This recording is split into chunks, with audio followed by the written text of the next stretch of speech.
metes currículo internet, vas dando de puerta en puerta y nada.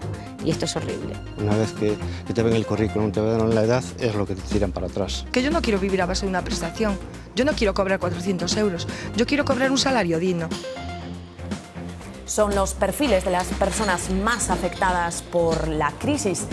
El de la mujer que de repente se queda sin empleo, el del joven en paro que no encuentra trabajo, el de esa familia con todos sus miembros desempleados. La tasa de paro en nuestro país se sitúa en el 24,4%. Somos ya 5.600.000 parados. Buenas tardes. Y por si el nuevo dato de paro no fuese suficiente para Palo, y el Gobierno hacía un anuncio sorpresa en el Consejo de Ministros. En el año 2013 se proyecta incrementar lo que sería la imposición sobre el consumo con un incremento neto de recaudación que estaría en el entorno de los 8.000 millones de euros. Para cumplir el objetivo de déficit, el equipo de Rajoy subirá el año que viene el IVA y los impuestos especiales, como el aplicado a los carburantes, al tabaco y al alcohol. El objetivo es recaudar 8.000 millones más. Empieza un puente de mayo marcado por el mal tiempo, los altos precios del carburante y un tipo de turismo otrora en alza, ahora en horas bajas.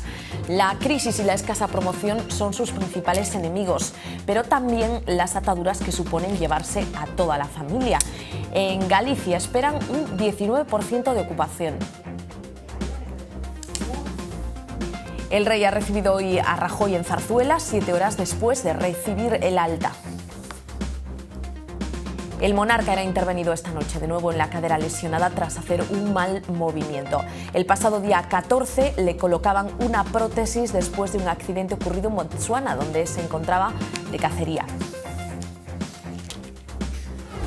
En el tiempo de la economía nos vamos a detener en analizar esos datos que hoy hemos conocido, datos de desempleo. Paloma Ferro, buenas tardes. ¿Qué tal? Muy buenas tardes, Lucía. Sí, tendremos con nosotros a Manuel Lago, economista de Comisiones Obreras, para analizar esos datos de la EPA y también la subida del IVA anunciada entre líneas. Les hablaremos también de trabajos que no conocen la palabra paro. Es el caso de especialidades como la de cantero o DJ.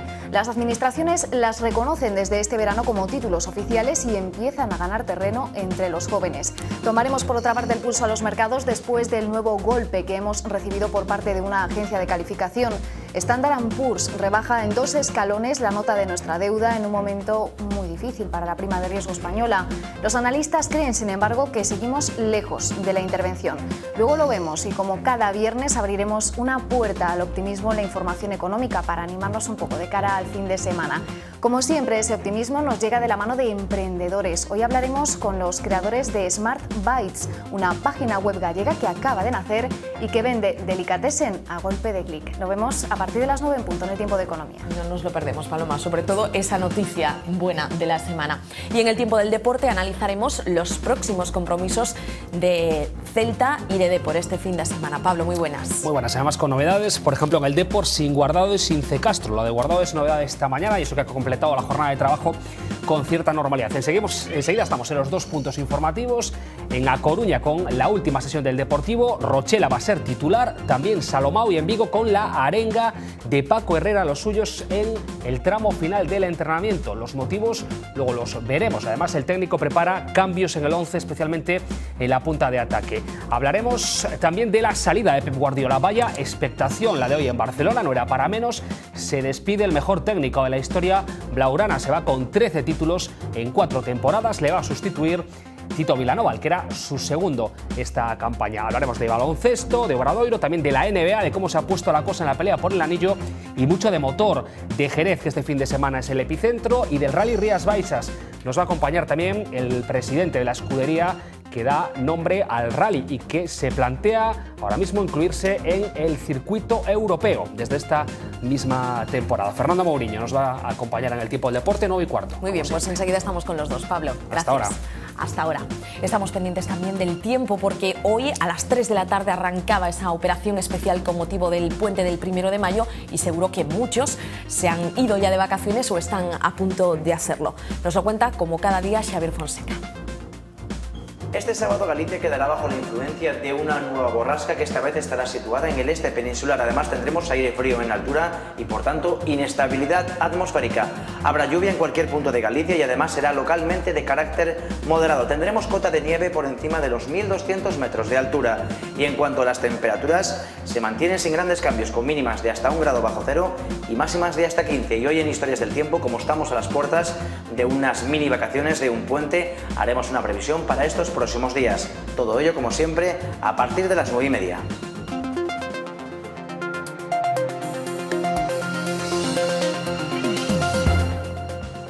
En el primer trimestre de la reforma laboral, el paro sube en 365.900 personas. Es el mayor auge desde el tercer trimestre de 2009 y la tercera subida más alta desde el inicio de la crisis. El número total de desempleados alcanza un nuevo récord, 5,6 millones. La tasa de paro se sitúa en el 24,4% de la población activa, la más alta de toda la Unión. En Galicia esa cifra es ligeramente inferior, un 20%. Hay 265.000 parados en nuestra comunidad, 25.200 más que en diciembre, y estas son sus caras. 4.000 parados nuevos cada día es uno de los datos que deja la encuesta de población activa de este primer trimestre. Me acaban de despedir hace 30 días y vengo ya a solicitar la prestación. Entré en esta empresa de prácticas y tuve suerte de que me cogieron, indefinido, que era muy raro, pero pues circunstancias de la vida, la empresa ha ido mal y ha cerrado y ahora me veo en esta situación. Lo veo crudo, buscar trabajo, sino a buscar otras maneras de autoempleo. Eduardo se estrena, pero más de la mitad de los parados llevan sin empleo más de un año. 3 años va a hacer ahora. Llevaba 28 años la empresa. La búsqueda es constante, pero lo que pasa es que una vez que te ven el currículum, te ven la edad, es lo que te tiran para atrás. No se puede ser optimista. El paro crece también entre los inmigrantes. 1 de cada 3 extranjeros ya no tiene trabajo. También he trabajado por mi cuenta, he tenido mi propio negocio, pero bueno, con la crisis ahora ¿quién monte nada? Tienes ahí un pequeño ahorro, lo vas comiendo, no consigues trabajo, busca por aquí, metes currículo internet, vas dando de puerta en puerta y nada. Y estoy un poco desesperada, no sé ya si irme para mi país. La cifra más dramática, la de las familias con todos sus miembros en paro, ya son 1.728.000. Tuve un niño, estuve buscando un trabajo que me dejara conciliar y estaba trabajando de teleoperadora. Hicieron un fin de obra y nos echaron a todas. Me han ofrecido trabajos de 12 horas por 600 euros, trabajando de lunes a domingo. Ni puedes estar con tus hijos, ni puedes darles de comer. En tu casa el único ingreso que entra es el que viene del paro. Sí, 426 euros. ¿Qué hace una familia con un niño de 5 años cobrando 400 euros? Sindicatos y empresarios coinciden hoy en una cosa, en que los datos del paro que revela la EPA son muy malos. En lo que difieren es en el origen del problema. Los sindicatos culpan del desempleo a la reforma laboral y los empresarios consideran que es la consecuencia de la falta de crédito financiero. Las cifras de la EPA han sorprendido incluso a los sindicalistas. Desastrosas e escandalosas, non hai obxectivos para as cifras da enquisa de poboación activa. Según datos de los sindicatos, el número de ERES en Galicia se duplicó desde que entró en vigor la reforma laboral. También se multiplicó por 2 el número de trabajadores afectados por estos expedientes. Esta nueva posibilidad de despedir gente con total flexibilidad y sin más argumentación que la falta de ingresos, o la posible previsión de falta de ingresos, incide en la destrucción de empleo. Pero también incide en la destrucción de empleo, como estamos viendo, la no apuesta en la reactivación económica. En Galicia hay 82.000 hogares en los que todos los miembros de la familia están en paro. En 25.000 casas no entra ni un euro al mes. Según los sindicatos, estos datos se empeorarán en los próximos meses debido a la reforma laboral y a los recortes. Va a provocar forzosamente a que cheguemos moito antes do que o goberno prevía os 6 millóns de parados, desempregados. Los empresarios defienden la reforma laboral y consideran que evita cierres de empresas de forma masiva. Evitar un efecto traumático, como sería, digamos, a destrucción de empresas, que ao final impediría a creación de emprego no futuro cando a situación de crise amaine. La solución, según los empresarios gallegos, es que fluya el crédito. Valoraciones sobre unos datos incuestionablemente negativos también desde el ámbito nacional. Para el Partido Popular son la señal de que hay que seguir en la senda de las reformas iniciadas. Para la oposición y los principales sindicatos, síntoma de la necesidad de un cambio urgente. Estos datos negativos evidencian la necesidad de continuar con el ambicioso programa de reformas estructurales iniciado por el Gobierno español, esperando que con esa política se inviertan las tendencias y volvamos a la senda de recuperación económica a lo largo del año que viene. El desempleo del primer trimestre es del Gobierno del Partido Popular. Es el momento de que el Gobierno rectifique. No puede persistir en políticas que nos llevan a el desastre en este país. Estos malos datos obedecen fundamentalmente a las políticas erróneas que se están adoptando por parte del Gobierno. Se insiste, se persiste en adoptar políticas que van destinadas a la reducción del déficit, a la contención del gasto y, por tanto, a la contracción de la economía. El señor Rajoy tiene que promover cambios. Cambios porque está en un callejón sin salida. Cambios, desde luego, en la reforma laboral, que está siendo verdaderamente desastrosa. Mientras el paro continúa su escalada, el Gobierno ha aprobado hoy el dossier con las previsiones de crecimiento previstas hasta el año 2015, el dossier que va a remitir a Bruselas, pero no ha sido el único. Lo único del día, el Ejecutivo ha anunciado que tendrá que subir el IVA el año que viene para poder cumplir con los objetivos de déficit acordados con el resto de Europa. Se esperaba un Consejo de Ministros donde el Gobierno anunciase el Programa de Estabilidad y el Plan Nacional de Reformas 2012-2015 que remitirá a Bruselas. Pero como viene siendo costumbre, viernes tras viernes la rueda de prensa dejó una sorpresa poco grata. En el año 2013 se proyecta incrementar lo que sería la imposición sobre el consumo con un incremento neto de recaudación que estaría en el entorno de los 8.000 millones de euros. O lo que es lo mismo, en el año 2013 subirá el IVA en España, algo que el Partido Popular aseguró que no sucedería. Si hubiéramos pensado que era preciso subir el IVA, no nos hubiera temblado la mano. Yo le digo que creo que es perfectamente conciliable el ir reduciendo el déficit público con no hacer ninguna subida de impuestos más. No le voy a adelantar lo que se va a aprobar el 30 porque no está cerrado definitivamente, pero no va por la vía de subir los impuestos al consumo. Yo creo que ya hemos subido suficientemente los impuestos. La necesidad de cumplir con los objetivos de déficit impuestos por Europa ha obligado al Gobierno a incumplir una nueva promesa electoral. El Ejecutivo contempla que en el año 2013 se podrá incrementar el IVA sin repercusiones dramáticas en el consumo. El equipo de Rajoy espera recaudar con esta medida unos 8.000 millones de euros. El ministro de Economía y Competitividad ha pronosticado además que la economía española crecerá el 0,2% en 2013, mientras que la tasa de paro bajará al 24,2%, de acuerdo con el Programa de Estabilidad 2012-2015 aprobado hoy. Los economistas consideran que la subida del IVA contraerá la economía y frenará el consumo. Los expertos dudan de la eficacia de esta medida para lograr el objetivo de déficit, al menos en los plazos que se han fijado. A falta de conocer los detalles de la subida del IVA, los economistas desconfían de la eficacia de la medida. Corre moito perigo de empeorar aínda máis as cousas, que se suba o tipo do IVA para recaudar máis, pero que finalmente disminuya tanto o consumo que se acabe recaudando menos e, ademais, acabemos cunha depresión máis forte da economía. El economista Edelmiro López lo considera además innecesario. Que eu creo que son inútiles, non van ter os resultados que se buscan. Gravar el consumo es, según los economistas, el impuesto más injusto porque perjudica a toda la población, independientemente de su renta. Imaginemos, por exemplo, impostos indirectos ou IVA sobre bens alimenticios. Quen máis gasta en proporción en alimentos é as capas da poboación máis pobre. Al rebajar las cotizaciones sociales a cambio de la subida del IVA, el Gobierno conseguirá producir más barato, lo que hace a los productos españoles más apetecibles en el mercado exterior. La necesidad de exportar que tiene el país es la causa fundamental de este cambio de modelo. España perdeu competitividade exterior, e isto é certo, isto é innegable. Entrou no 95 e no 2007. Necesitamos recuperar competitividade exterior, por tanto, abaratar os nosos produtos respecto aos nosos socios europeos. E xa non podemos tocar o tipo de cambio, porque estamos todos na mesma moeda. Entón a cuestión é como conseguimos abaratalos. Medidas que, según los expertos, deberían conjugarse con políticas que dinamicen el mercado interior y reactiven la economía. El 10 de mayo ha sido la fecha elegida por las organizaciones de estudiantes para celebrar una jornada de huelga contra las medidas de recorte impulsadas desde el Gobierno central. Hoy un centenar de alumnos se ha concentrado, pancarta en mano, frente al rectorado de la Universidad de Santiago.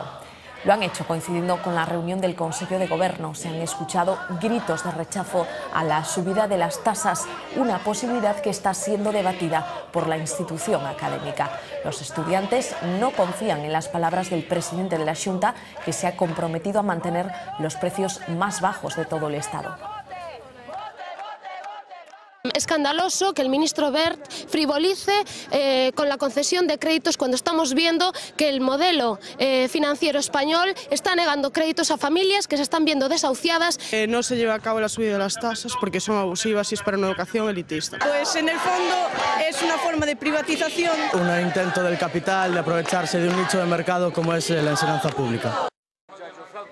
Los estudiantes pelean por su futuro y los pensionistas por su presente, por una calidad de vida en condiciones. Hoy un centenar de personas ha protestado en Valladolid por los recortes y el pago de las medicinas. Dicen que cada viernes el Consejo de Ministros se convierte en viernes de dolores y que las decisiones que se toman en este escenario les están haciendo polvo. Según Comisiones Obreras, un tercio de los mayores de 65 años vive con muchas dificultades económicas. Hoy la Generalitat Valenciana ha aprobado un plan de ajuste que supone la práctica privatización de la gestión de toda la sanidad pública. Persistencia para lograr los objetivos, control del gasto y, sobre todo, optimismo. Esa es la receta de uno de los grandes gurús de los últimos años. Juan Planés intenta transmitir estos días en Vigo cómo alcanzar el éxito. A Juan Planés le resulta gracioso que le etiqueten de gurú. No puedo controlar cómo me califican. Prefiere que lo vean de otro modo. Ayer me dijeron adestrador de espíritu y me gustó. Me gustó. En un momento social y económico delicado, este valenciano ofrecerá en la Universidad de Vigo opciones para salir del agujero. Consejos generales. No gastando lo que no se tiene y no creando estructuras que al final lo que hacen es meter peso en la mochila al tejido productivo. Y particulares, transformación personal y eficacia profesional. Este hombre trata de ayudar a la gente a ser feliz. Nosotros hacemos ejercicios de planteamiento de objetivos y luego les pregunto a los asistentes, digo, oye, ¿cuántas veces has intentado conseguir eso que ansías? Si es una o ninguna, la posibilidad de alcanzar lo que son tus sueños es prácticamente imposible. La gente de éxito, a mí me gusta decir que son profesionales del fracaso. Es gente que persistió y luchó mucho para alcanzar lo que alcanzaron. Somos consecuencia de lo que hacemos. Si como sociedad hacemos las cosas bien, es muy difícil que nos vaya mal. Si hacemos las cosas mal, como parece que las hemos hecho, pues estamos recogiendo lo que hemos sembrado. El éxito atonta, ¿no? Porque tú te puedes llegar a creer que tú eres el éxito. Y el éxito no eres tú, es lo que tú o tu compañía o tu país hace. Ya saben, lucha y esperanza. No hay mal que 100 años dure. Cuentas, muchas cuentas hay que hacer para salir de viaje con el coche particular. A las 3 de esta tarde daba comienzo la operación de tráfico con motivo del puente del 1 de mayo. Con el precio del combustible por las nubes, a pesar de que estos días se ha producido un ligero descenso en los precios. La gasolina 95 se vende a 1,45 € en la mayoría de las estaciones gallegas. El gasóleo está ahora mismo en 1,36 € el litro. La DGT calcula que hasta el próximo martes se producirán más de 6,5 millones de desplazamientos. Las previsiones para este puente de mayo no son muy esperanzadoras para los hosteleros. Las casas de turismo rural gallegas serán las menos ocupadas de toda España. La media no va a llegar al 19%. Hoy hemos hablado con empresarios del sector para averiguar por qué el gancho inicial de este tipo de establecimientos se ha ido desinflando. En Galicia tenemos una gastronomía envidiable, unos paisajes de ensueño. Y nuestro trato es muy familiar, pero parece que eso no es suficiente para que los turistas nos elijan como destino de vacaciones en este puente de mayo. La ocupación es mala, tenemos un nivel de un 50% aproximadamente y bueno, bastante mala en relación a años anteriores. Sí que nosotros tenemos ocupación completa, el fin de semana. La mayoría ya se marchan el domingo. Ya los puentes ya no tienen la validez que tenían antes. puentes que se reducen a fines de semana bajo mínimos. Los empresarios culpan de esto a la crisis, pero hay otros factores que también afectan al sector. Tal vez la falta de promoción de Galicia a nivel turístico por parte de las administraciones. No es lo mismo que vaya una persona a quedarse una noche en un sitio que vaya la familia. Y el turismo rural depende sobre todo de las familias. La crisis ha obligado a que habitaciones dobles con jacuzzi y con una antigüedad de más de 700 años hayan tenido que bajar sus precios de 73 a 55 euros. La gente llama muy poco para preguntar. Y si pregunta, lo primero que hace es preguntar precios, promociones y si tenemos ofertas. Adaptarse al bolsillo del cliente es la única forma de mantener el negocio.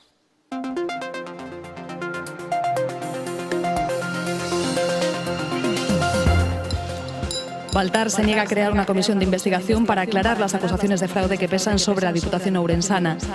El presidente de la institución provincial insiste en que la Unión Europea solo ha hecho unas verificaciones técnicas para revisar 2 proyectos de instalación de depuradoras en el medio rural. José Manuel Baltar asegura que en cuanto haya informe oficial exigirá responsabilidades a los culpables. Si se demuestra que no hubo fraude, entonces reclamará una contundente rectificación a quienes han dañado su imagen. En los juzgados de A Coruña continúa declarando la madre de los mellizos asesinados en Monte Alto el pasado verano.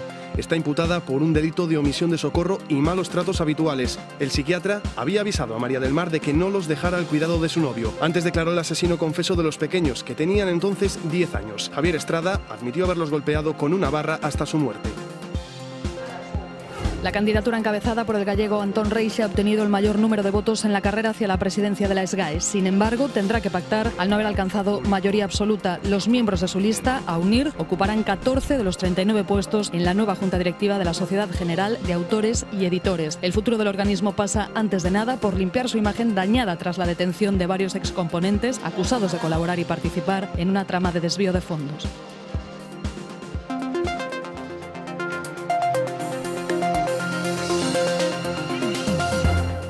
El rey abandonaba esta mañana el madrileño Hospital San José 12 horas después de ser intervenido de urgencia para reducir una luxación en la cadera derecha.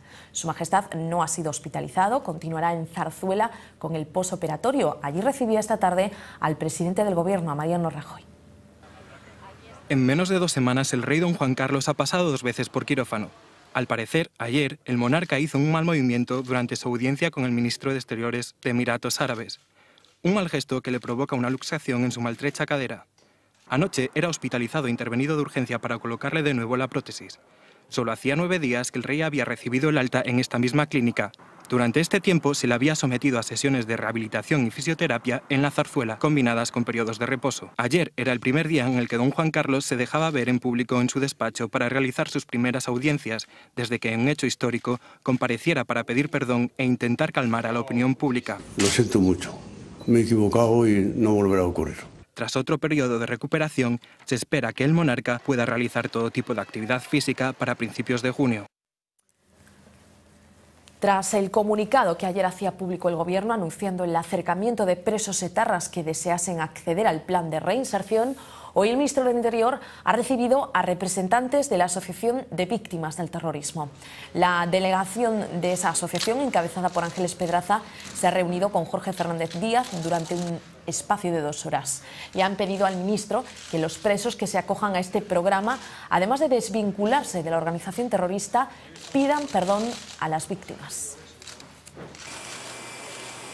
Leire Martínez, alias Maitane, condenada a 12 años de cárcel, fue el pasado mes de enero la última terrorista en incorporarse a la vía Nanclares, cárcel donde se agrupa una treintena de disidentes de ETA. De los 634 presos etarras restantes, 496 de ellos en cárceles españolas, el Gobierno estima que al menos unos 150 ya han dado claros síntomas de hartazgo de su militancia en ETA. Ahora todos ellos, duros y menos duros, podrán ser trasladados a cárceles próximas a sus domicilios sin necesidad de pedir perdón. El requisito, renunciar a la violencia e incorporarse a aulas de reeducación. Una medida que cuenta con el respaldo del Lehendakari. Esto se hace desde la fortaleza de un Estado de Derecho que ha ganado a una banda terrorista. Las víctimas no lo entienden igual. Lo hemos recibido con muchísima sorpresa, con decepción y con indignación. Se ha rebajado el listón para acercar a los presos de ETA al País Vasco. El Tribunal Superior de Justicia asturiano ha dado por nulo el escrutinio del voto emigrante. Ha ordenado repetir la votación en un plazo de 3 meses. La decisión del órgano judicial autonómico no ha sentado muy bien en el bando socialista, que ya ha anunciado que presentará un recurso de amparo para que se dé por buena la sentencia de la Junta Electoral que dio a los socialistas el disputado escaño del voto emigrante. Con este escaño en el aire, el PSOE se queda con 16 diputados, Foro Asturias con 12 y el PP con 10. Todos los grupos parlamentarios han coincidido en que la elección del presidente del Principado no debe celebrarse hasta que el Constitucional se pronuncie. La Conferencia Episcopal ha salido en defensa del obispo de Alcalá de Henares por sus declaraciones polémicas sobre los homosexuales. Juan Antonio Rechpla aseguraba hace unos días que los gays no tenían bien orientada su sexualidad desde pequeños. Hoy el portavoz de la conferencia ha asegurado que la polémica fue una campaña ficticia orquestada desde intereses políticos. Es lamentable que se organicen polémicas injustas sobre personas y además sobre que afectan directamente al derecho fundamental de expresión. Las relaciones homosexuales son objetivamente desordenadas. Esa es la...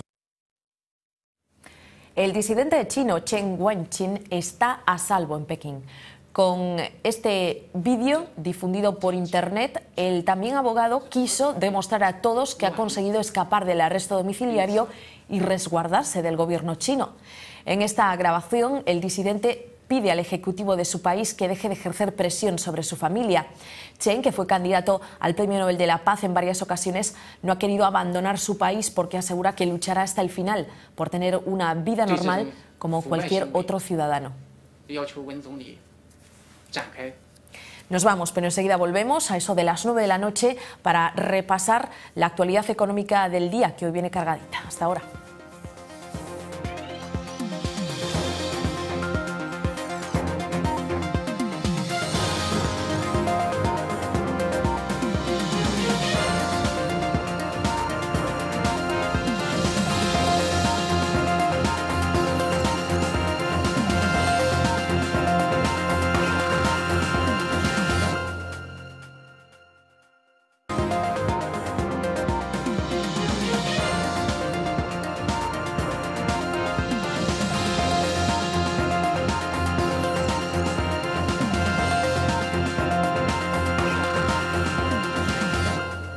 El Gobierno anuncia que subirá los impuestos indirectos el año que viene. No ha querido especificar si el alza será del IVA, de los impuestos especiales o de ambos. Paloma Ferro, de nuevo nos quedamos con algunas dudas. ¿Qué tal? Muy buenas tardes, Lucía. Sí, no ha querido especificar, pero por el volumen que espera recaudar, que son unos 8.000 millones, los especialistas y los expertos creen que, que tendrá que subir el IVA irremediablemente. Una tasa que recae sobre el consumo y que grava la adquisición de bienes y productos. La última vez que se subió el IVA en nuestro país fue en julio del 2010, durante el gobierno de Zapatero, y eso permitió elevar la recaudación en unos 5.400 millones. Desde entonces, el tipo normal de IVA en nuestro país es del 18%, por debajo de la media europea, que es del 20,9%. España es, junto con Malta, el tercer país europeo con el IVA más bajo, por detrás de Chipre y Luxemburgo, donde es del 15%. Los países europeos con el IVA más elevado son Suecia, Dinamarca y Rumanía, entre el 23 y el 25%. Bueno, no sabemos aún cuánto subirá ese IVA, pero va a llegar, si nada lo cambia, en un contexto de grave deterioro del mercado laboral. Hemos visto antes los datos, hay 5,6 millones de parados en nuestro país, un récord histórico y mundial. España ya supera a países como Sudán o Irán en el ranking de paro.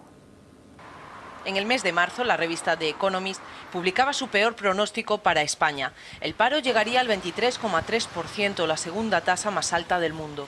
Pero las previsiones han vuelto a ser otra vez demasiado amables. Hasta el momento, Sudáfrica, con el 23,9%, se situaba como el líder del ranking, pero con los datos conocidos hoy, España desbanca al país africano. En Europa encabezamos una peligrosa lista en la que nos suceden los países rescatados. El 24,4% de paro español supera al 19% que registraba Venezuela cuando se produjo el golpe de Estado del 2003. Supera también al 18% de Argentina durante el Corralito. El actual paro español es superior al de otras economías que consideramos tercermundistas. La quimera del pleno empleo se esfuma, aunque viendo un estudio hecho público por la consultora estadounidense Gallup, no todo es oro lo que reluce en los países sin paro. En su informe señala 9 países del mundo con pleno empleo, un milagro a base de sueldos bajos y contratos temporales. Manuel Lago, economista de Comisiones Obreras, muy buenas noches. Hola, buenas noches. Bueno, ¿el dato de paro conocido hoy es peor de lo que esperaban o está dentro de los márgenes de sus previsiones? Yo creo que es peor de lo que el gobierno esperaba, pero para la mayoría de la gente, desde luego para Comisiones Obreras y para los sindicatos, es el dato esperado, porque lo que estaba ocurriendo tanto en la afiliación a la seguridad social como en el paro registrado, que anticipan, son indicadores anticipados de lo que luego dice la EPA, ya señalaban que estábamos en un trimestre terrible de recesión económica y de intensa destrucción de empleo. Manuel, ¿qué cree que es lo peor, lo más preocupante de los datos de la EPA que hemos conocido hoy? Hay uno relativo y uno absoluto. Lo relativo es que en este trimestre se ha vuelto a destruir empleo al mismo ritmo que en el año 2009, en el momento más duro de la recesión, no solo de la economía española, sino de la economía europea. Y ahora, 3 años después, hemos vuelto a ese nivel de ritmo de destrucción de empleo. El dato absoluto es esa brutalidad del número de personas en desempleo. España es el campeón mundial del paro. No hay ningún país en el mundo desarrollado que tenga tanto desempleo como España, ¿no? Que tenga ese volumen de desempleo acumulado y que además esté en un proceso tan intenso de destrucción de empleo. Y dentro de los datos, que son todos malos, hay uno especialmente dramático, y es que haya 1.700.000 hogares españoles en la que todos los activos están en desempleo. Eso es un dato brutal porque coloca a las personas al borde mismo de la exclusión social. Desde los sindicatos apuntan como causa de este desempleo la reforma laboral, que consideran que va en la dirección contraria, pero también las políticas de recorte que está llevando a cabo el Gobierno y que nos llevan a la recesión. Lo cierto es que no sé si hay una alternativa, no sabemos si hay una alternativa a esas políticas de recorte y de austeridad, porque vienen impuestas desde Europa y si estamos en Europa tiene razón el Gobierno de alguna manera que hay que cumplir esas reglas del juego, ¿no? Es que el cambio se tiene que dar en Europa, sin ninguna duda. En política económica ahora mismo hay 2 modelos. El modelo Obama en Estados Unidos, que hace de la lucha contra el desempleo el objetivo central de su política económica, y hay premios Nobel de Economía que defienden esa posición y están teniendo un éxito relativo. Y está el modelo, no voy a decir europeo, voy a decir alemán, de austeridad, en especial para los países del sur, que está teniendo resultados dramáticos. Los países rescatados pues cada vez se hunden más en el pozo. Otros países como Gran Bretaña, desde luego España, han vuelto a caer en la recesión y se está destruyendo empleo. Todo porque la obsesión merkeliana es la reducción del déficit. Eso hay que cambiarlo. España tiene un margen de maniobra reducido, lo tiene, pero reducido dentro del marco europeo. Lo que tiene que cambiar, sin ninguna duda, es la política europea. Tiene que pasar de una política de austeridad restrictiva que reduce el nivel deprime el nivel de actividad económica a ser una política expansiva, sin ninguna duda. Como no lo hagamos pronto, nos vamos a asomar al abismo. Ya se están escuchando voces que piden esos estímulos, que piden algo al margen de la austeridad, pero lo cierto es que Alemania se va a seguir oponiendo y hemos escuchado que le estaba diciendo a Hollande, al candidato socialista francés, que no va a haber esa posibilidad de dejar al margen la consolidación fiscal. No sé si tienen alguna esperanza de que realmente ese camino de apuesta por el crecimiento llegue a algún final. Yo creo que es una batalla que más pronto que tarde va a ganar la gente racional que está defendiendo esa posición. El movimiento sindical europeo desde hace bastante tiempo, la izquierda europea lo está planteando, pero yo creo que hay un montón de ciudadanos en Europa que están exigiendo esa política, incluso en Alemania.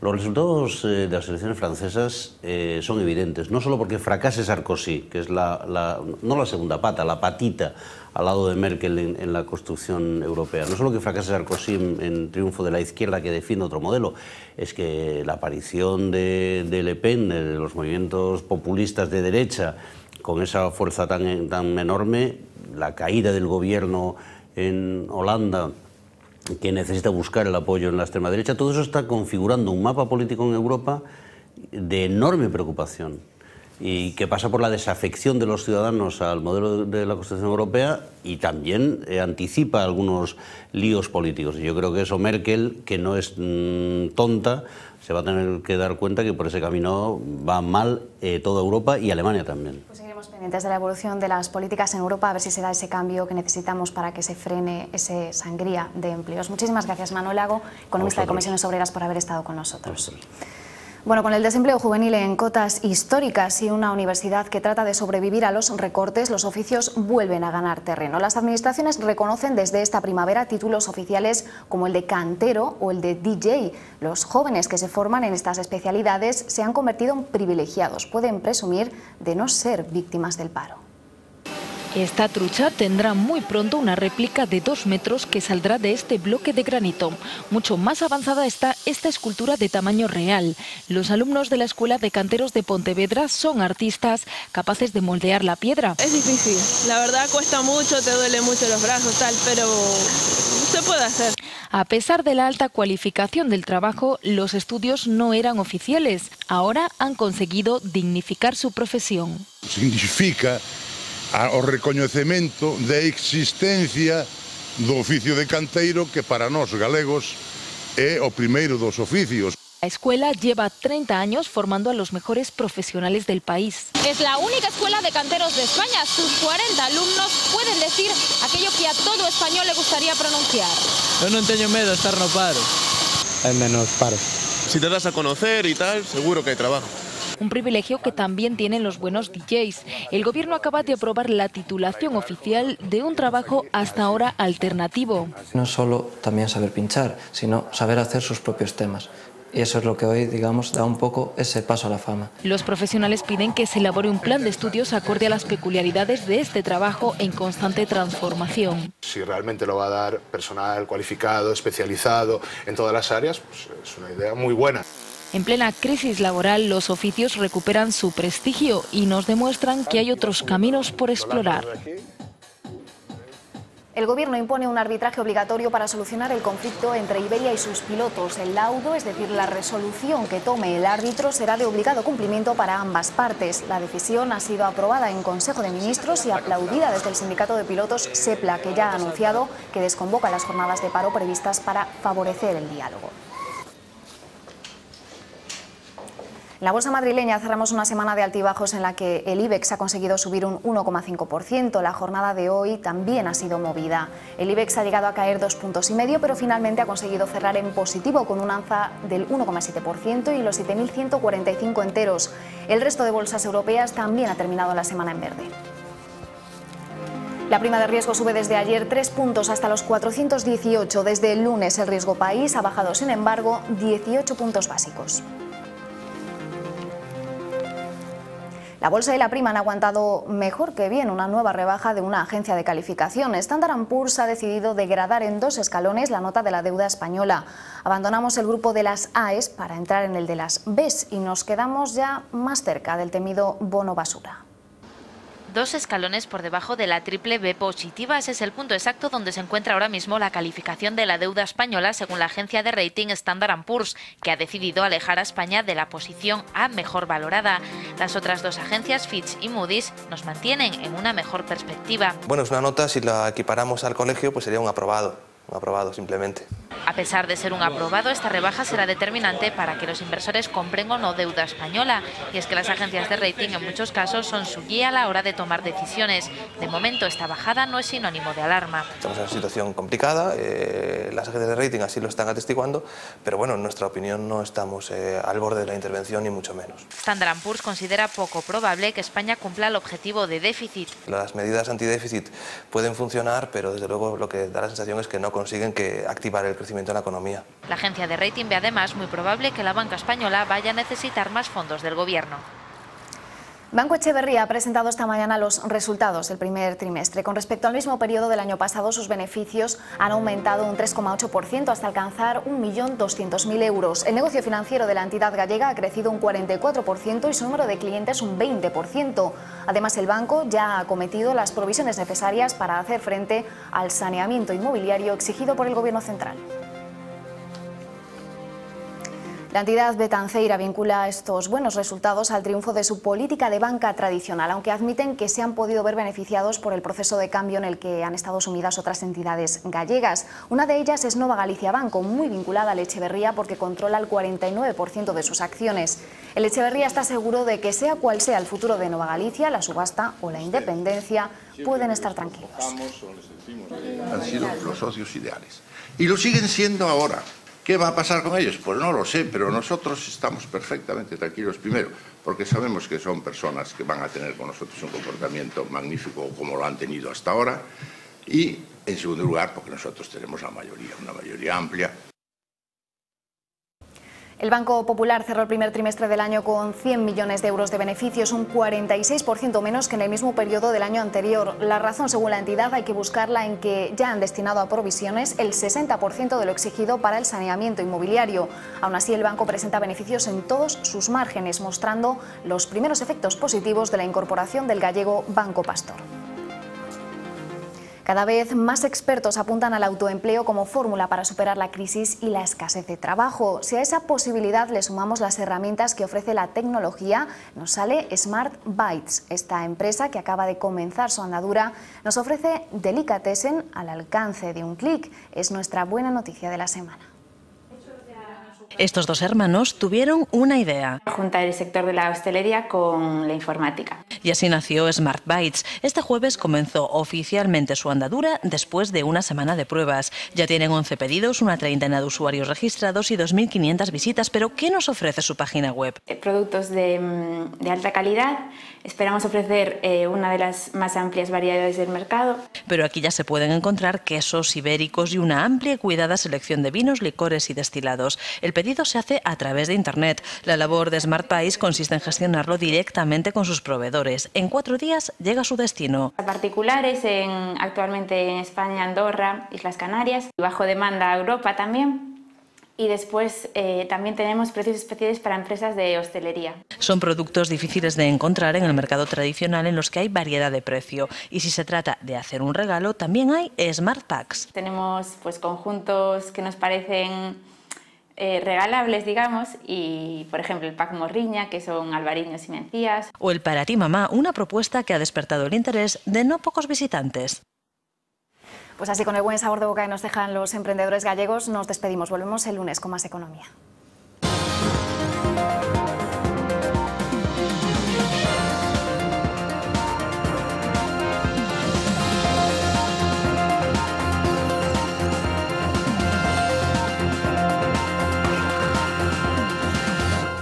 Hoy, sin duda, la noticia deportiva de la jornada es la confirmación de la marcha de Pep Guardiola. Pablo, muy buenas de nuevo, pero también hablaremos, por supuesto, de los nuestros. Sí, vamos a empezar por ahí, por Galicia, por nuestros equipos que juegan mañana a las 6 el Depor, en Almería a las 8 el Celta, ante el filial del Fútbol Club Barcelona. Empezamos por A Coruña, con sorpresa de última hora, pese a que ha completado hoy con normalidad el entrenamiento, o al menos esa impresión nos dejó. Guardado no está en la convocatoria de José Luis Oltra por molestias físicas. Le va a sustituir Salomao en el 11 inicial. Tampoco entra C. Castro, que llevaba tocado toda la semana, es decir, Rochela, del que venimos hablando estos días, será titular. Unas molestias en los isquiotibiales son la causa de que Guardado no haya entrado en la lista para viajar a Almería. Oltra apostará por Salomao para suplir al mexicano, mientras que en defensa, Rochela cubrirá el hueco del lesionado C. Castro. Bueno, ayer me comentó que bueno, si C. Castro que no podía, pues que iba a jugar. En teoría, pues supongo que mañana jugaré. No lo veo como eso, no es un examen ni mucho menos. Esto es aportar como todos, intentar sumar el granito de arena pues, de cada uno. Rochela tendrá la difícil misión de frenar al pichichi de la categoría, el argentino Ulloa. Pues a darle duro y que reciba lo menos posible y que remate lo menos posible. O sea, no... Eso. Un buen jugador, un gran jugador, si está pichichi en la liga es por algo. Mientras tanto, el discurso del vestuario sigue siendo el mismo: ir partido a partido y olvidarse de dónde y cuándo se puede certificar el ascenso. Pregunta incorrecta. No, yo creo, de verdad, yo los entiendo a ustedes y sé que son cosas que nosotros también, lógicamente, no lo vemos cerca, ¿no? Pero es que no podemos distraernos, ¿no? Y a veces el mensaje que nosotros mandamos de aquí es muy importante. Pues el mensaje está claro. Próximo objetivo, sumar 3 puntos en Almería. Y en Vigo, Paco Herrera ha querido atender o centrar las atenciones de propios y extraños con una charla al final de la sesión de entrenamiento que ha terminado a gritos. Reconoce que tiene dudas en el 11, sobre todo en la parte ofensiva. De Lucas debería descansar, visto cómo ha sido su semana, y el técnico admite que piensa en Mario Bermejo como referencia ofensiva. Termina el entrenamiento y Paco Herrera arenga a los suyos, acaba a gritos. Sí que es cierto que he alzado la voz un poquito más de la cuenta, es cierto. No me gusta hacer numeritos de cara a la galería. La versión sobre las voces dista. Los jugadores lo achacan a la concentración en el balón parado. El único tono que dijo alto era, pues bueno, para hacer una expresión que, bueno, de una jugada que sucede en los partidos, que es en jugadas a balón parado, pero no fue en ese tono, ni mucho menos toda la charla. Herrera habla de la necesidad de reivindicarse en lo que resta de competición. La intención es que mañana jugamos un partido y tenemos 9 partidos y yo quiero 9 victorias.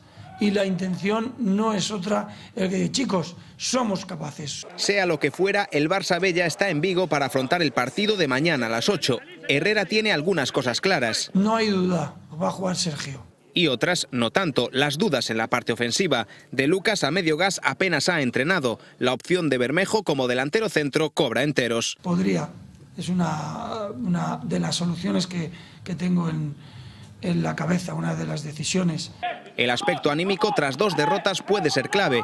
Una victoria le haría ver al Celta las cosas de otro modo. He visto al equipo bien, sobre todo algo muy importante en el aspecto anímico, lo he visto con ganas, pues mira, de levantarnos, de volver a conseguir buenos resultados. Son baja por lesión Jonathan Vila, Borja Ubiña y David. El club ha puesto bonos y entradas a bajo precio para intentar que Balaídos presente una gran entrada.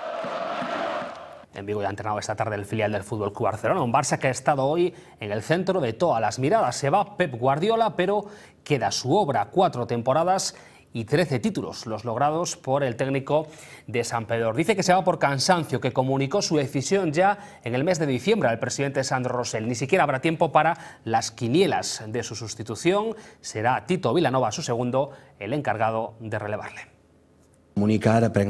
Se comunica ahora la decisión que había tomado hace mucho tiempo, porque hemos quedado fuera de las competiciones importantes. Me voy con la sensación del deber bien hecho, orgulloso de haber estado aquí. Este es un club de una fuerza imparable, un club más que centenario. No tengáis miedo, porque el que me sucederá está más que capacitado para hacer esta labor. Crec que moltes gràcies a tots. Y cuando uno mira al fútbol, un día a Pep le dije, Tito, y desde ahí trabajamos. ¿Por qué Tito? Porque representa todo eso, porque representa el juego, porque representa la idea, porque representa la preparación, el análisis. Nosotros somos un club, un equipo que no es que invierta muchas horas en la preparación de los partidos, sino que le pone horas hasta las de dormir para eso. Y nosotros necesitamos esa implicación. ¿Quién nos la da? Alguien como Tito. Preparación, calificación, capacidad de poderlo hacer, compromiso, personalidad para poderlo llevar, personalidad para poder estar aquí, que también sabemos que suele ser un elemento complejo. Tito. Diferente que Pep, evidentemente, pero Tito. La final española no será en la Champions, pero sí la Europa League y rojiblanca. El Atlético de Madrid, otra vez con golazo de Adrián, por una parte, en un partido en la que la nota negativa la dejó Canales. Otros 6 meses de baja. Junto a los de Simeone, el Athletic de Bielsa, el equipo de moda esta temporada, tras eliminar al Sporting de Portugal. La final, el 9 de mayo, en el Estadio Nacional de Bucarest. Y del fútbol a la canasta, cita importantísima la del domingo para el Obradoiro a las 12:30 en Valladolid ante un rival directo. Se juega la permanencia. El equipo de Moncho Fernández, pendiente de otros resultados, podría dejar casi sentenciada su continuidad en la élite. Va a estar además bien acompañado. Se acerca el fin de fiesta también en la NBA. Tras una noche de infarto, ya tenemos cruces para el playoff por el anillo. Promete y mucho. Toda una temporada llena de partidos noche tras noche esperando este momento. Llegan los playoffs de la NBA, el momento de saber cuál es el mejor equipo de baloncesto del mundo. En el oeste, San Antonio Spurs ha logrado el mejor récord. Tim Duncan, Tony Parker, Manu Ginóbili y compañía afrontan una de sus últimas oportunidades de lograr un anillo. Su rival en primera ronda será Utah Jazz. Memphis Grizzlies se las verá con los Clippers de Chris Paul y Blake Griffin. La buena temporada de los de Marc Gasol les otorga ventaja de campo sobre los angelinos. El otro equipo de Los Ángeles, los Lakers, se enfrentarán a los Nuggets de Denver. Los de púrpura y oro no parten a priori como grandes favoritos, pero nunca se puede descartar a un equipo encabezado por Kobe Bryant. El cruce entre Oklahoma, uno de los favoritos, y Dallas Mavericks, actuales campeones, cierra los emparejamientos del oeste. En el este, los Chicago Bulls, el mejor equipo de la temporada regular, se enfrentará a los Philadelphia 76ers. Los de Chicago son firmes candidatos este año al título. Boston, tras un final de temporada muy bueno, se enfrentará a los Hawks. Ventaja de campo para los orgullosos verdes que cuentan quizás con el equipo con más experiencia del campeonato. Los sorprendentes Pacers de Indiana, terceros en su conferencia, se enfrentarán a Orlando, que no podrá contar con su gran estrella, Dwight Howard, lesionado hasta el curso que viene. Por su parte, Miami Heat, los grandes favoritos para muchos, se enfrentarán a los Knicks de Nueva York, sin Jeremy Lin, pero con un Carmelo Anthony que llega en un momento dulce. Las luces de la mejor liga del mundo están a punto de encenderse.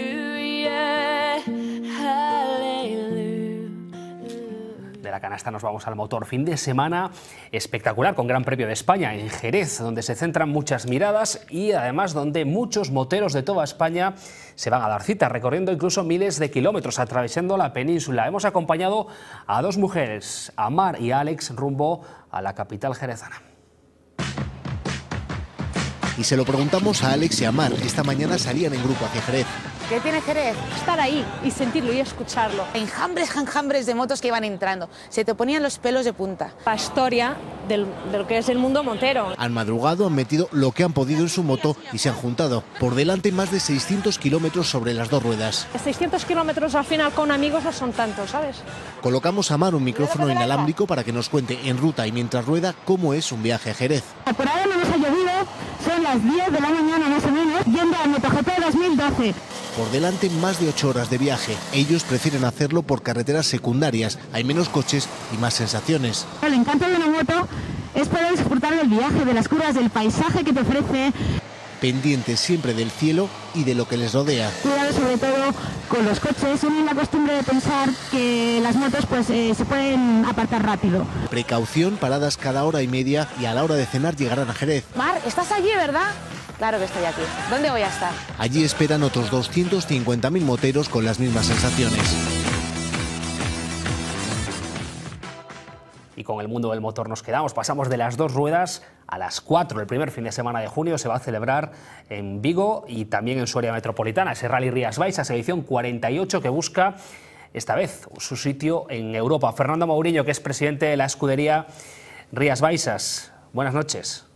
Hola, buenas noches, ¿cómo estáis? Aproximándose además ese medio siglo que se dice pronto de vida, esos 50 años, esta año una de las novedades es precisamente esa, la búsqueda de su posible emplazamiento en un circuito europeo, ¿no? Bueno, pues sí, es cierto, de alguna forma, como llevamos varios años siendo uno de los mejores rallies del Campeonato de España, pues animados por la Real Federación Española de Automovilismo y dado que en España solo hay dos pruebas del Campeonato de Europa, que es el Rally de Canarias y el Príncipe de Asturias, pues queremos hacer coincidir, o la idea es esa, de llegar a esas bodas de oro, a la 50 edición, pues estando plenamente integrados en el Campeonato de Europa, que creemos que es algo muy bueno para nuestra ciudad y para Galicia, por supuesto. Ahora hablamos de otras novedades, va a haber un circuito urbano muy cerca de la Plaza de España en Ocastro, pero una de las novedades, ya así a simple vista, viendo ese calendario del Rías, Fernando, es que esta vez se divide en dos jornadas, no en una sola, ¿no? Sí, una de las... de alguna forma lo que nos exige el Campeonato de Europa es precisamente pues, que el rally se realice en dos jornadas.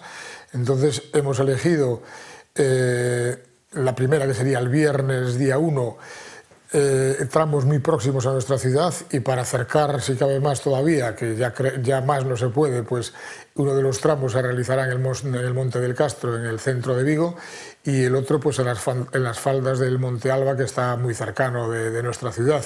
Estos dos tramos se repetirán 2 veces y la verdad que creemos que será un éxito público porque de alguna forma son muy accesibles y donde también buscamos pues que ese aficionado que a lo mejor no se desplaza a los tramos del monte habitual, pues aquí entre en contacto con los coches de carreras, vean lo que es y que seguro que les va a llamar la atención, igual que a nosotros nos llamó pues cuando el Rías allá por los años 69 pues hacía tramos urbanos dentro de nuestra ciudad. Sí, era la 7ª edición, aquella del Rías, el 69, es el único precedente con Castro.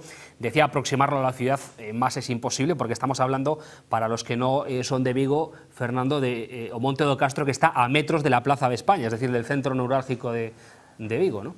Sí, es el pulmón verde del centro, más en el centro de la ciudad creo que nos puede realizar. Y ahí pues sí, haremos dos pasadas por este tramo, el viernes, como decía, a las 6:30 de la tarde el primero y el segundo sobre las 9 menos 20.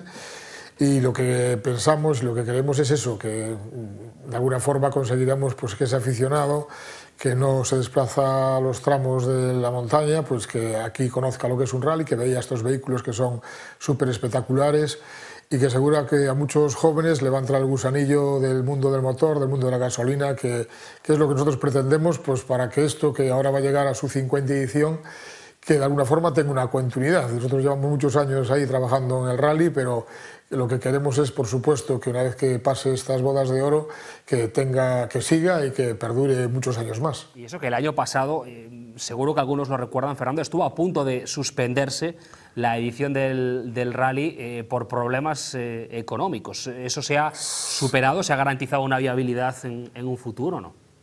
Bueno, esto fue ya hace 2 años, de alguna forma. Sí, fue el momento, digamos, que empezó esta crisis que todos padecemos. Fueron momentos muy complicados porque se unían de alguna forma los patrocinadores que teníamos en el rally, que no éramos capaces de cuantificar la ayuda que tenían, con los problemas laborales, porque evidentemente en la prueba trabajamos durante todo el año pues 4 o 5 personas, pero totalmente amateur, dedicándole las horas que tenemos libres de nuestro trabajo. Y después durante el rally, pues sí, hay 900 voluntarios que si no fuera por ellos no se podría llevar a cabo. Lo que hemos hecho, evidentemente, como cualquier otra empresa, ha sido adaptarnos a los presupuestos que sí vamos consiguiendo, eliminando cantidad de gastos y afinando lo máximo posible para que esto se pueda realizar. Nosotros entendemos que en este momento, si nos bajamos del tren del Campeonato de España, volverlo a coger es muy difícil y por eso, contra viento y marea, queremos seguir peleando pues, para que el rally siga de alguna forma sumando ediciones y, por supuesto, el compromiso que tiene la Junta Directiva, que en este momento presido, pues llegar a esa 50ª edición y en lo más alto del Campeonato de Europa, que creo que nuestra prueba pues, se lo merece. Son 50 años que no hay muchos eventos que hayan conseguido pues, llegar a esta edición, ¿no? Ojalá que sí, iremos desgranándolo además de aquí a ese primer fin de semana de junio. Fernando, muchísimas gracias por acompañarnos, muy amable. Gracias a vosotros. Buenas noches, esperemos que no coincida, es la última jornada de Liga en segunda división. Por cierto, Lucía, ese primer fin de semana de junio, esperemos que ya esté el Celta ascendido para poder dedicarnos ya en pleno al mundo del motor. Esperemos que sí, Pablo. Bueno, pues que pasen un buen fin de semana, que lo igualmente, aproveches bien. El lunes tendremos seguro muchísimo que contar. Muy bien, pues te esperamos, Pablo. Hasta el lunes. Hasta luego. Son unos de los habitantes más famosos de nuestras antípodas y generan sonrisas allá por donde pasan. Pero los males del mundo moderno los tienen ahora amenazados.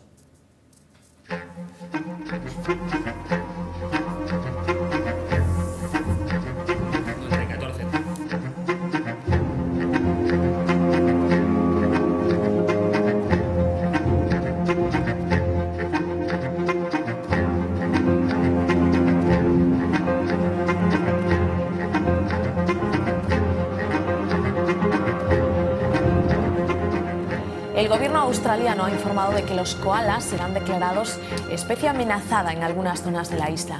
La población de estos marsupiales en el país austral ha experimentado una fuerte caída debido a la sequía, al cambio climático y a algunas enfermedades como la clamidia.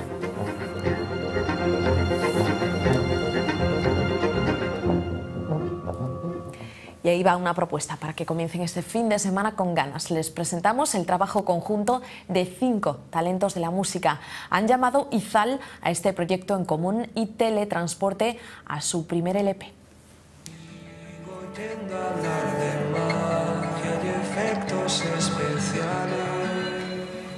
Totalmente autogestionados, los Izal han conseguido en solo unos meses participar en el Festival Sonorama y saltar al otro lado del océano para tocar en Ecuador. Con referencias de Stan Steele o Vetusta Morla nos transmiten mucha intensidad y carga festiva. Que los disfruten.